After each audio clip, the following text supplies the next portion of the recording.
అభినేత్రి. ఆమె రాతి గుండె. ఒకరు ఆమె కోసమే మారిపోయిన మహర్షి, మరొకరు ఆమె మదిలో నిలిచిన మనిషి. ఒకరు ఆమెకు మాటలు నేర్పినవాడు, మరొకరు ఆమె మౌనాన్ని గ్రహించేవాడు.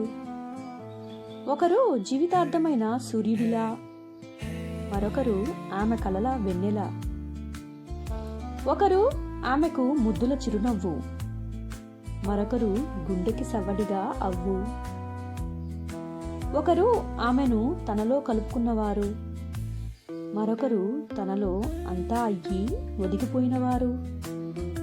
ఒకరు ఆమె హృదయానికి రాగం, మరొకరు ఆమె జీవన గీతానికి ప్రాణం.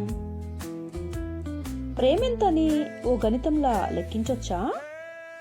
హృదయమే న్యాయస్థానమని తీర్పివ్వచ్చా? అయినా ఎందుకు ఆమె రాతిగుండె?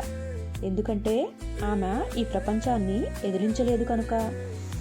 ఓ లోకం, ఆమె ప్రేమ, ఆమె రాతిగుండె.